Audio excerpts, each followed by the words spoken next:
maybe you wish to tell us in a few minutes the nature of those discoveries. I'd be happy to, and you're absolutely right.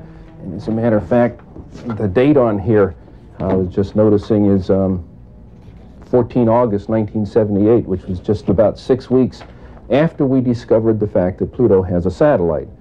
Once you have a satellite for a planet, you can determine how heavy it is. It turns out Pluto was very much smaller and lighter weight than we had thought, which meant that Pluto has no influence, no appreciable influence on the motions of the planets Uranus and Neptune. At that point, we voiced a hypothesis that this means that there is at least one yet-to-be-discovered planet in the outer reaches of the solar system, and this naturally led directly to you and your interest in what we're doing, and that's when you sent me this book. You have then postulated the existence or the appearance in some time aeons ago of a celestial body which you, I think, named in that paper an intruder. Yes. Which may have collided with or somehow turned on their side both Uranus and Pluto. It did a lot more than that, as a matter of fact. In that paper, we hypothesized that this intruder passed very close to Neptune, that it dislodged one of what we then think were many satellites of Neptune, and one of them became the planet Pluto. We actually think Pluto was an escaped satellite of Neptune. This will also take the orbit of Triton, the big satellite of Neptune, and reverse it. We'll take the orbit of the satellite Nereid and extend it outwards. We can produce all of the observed aspects of the satellite system of Neptune plus Pluto's orbit just with this one single intruding planet.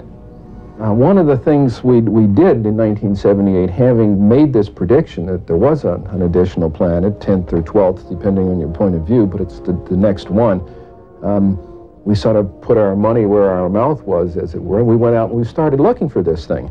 And we've been searching for 12 years for this thing. We've been able to refine the search area somewhat, get it rather narrowed down. We do our predictions based on the observed anomalies in Uranus and Neptune. We actually are currently looking down in the region of Centaurus, which is just south of the constellation Libra, but very close to the area that you've talked about. I think, Dr. Harrington, you have a pretty good picture, at least in your own mind, of what we are talking about, a big planet, a small planet. Well, if it is in the kind of orbit that we describe here, it would have to be a planet that would have a mass something like 3 to 5 times the mass of the Earth.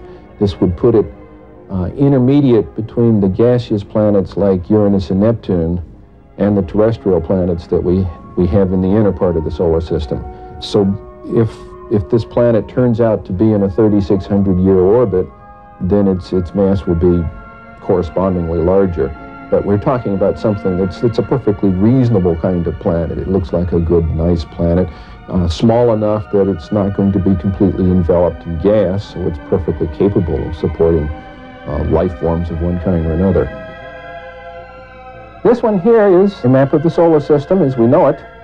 The inner planets, this is the orbit of planet Pluto, and this here is the orbit that I have proposed for the 10th planet, and here's where we think it is right about now in its orbit. This is your orbit for the planet, yes. And showing that it would come out of Sagittarius in biblical time, and that once you allow for precession, it would be around into Libra by now, and, which is, again, approximately the area that we're looking in. If Planet X exists, we are not alone in this solar system.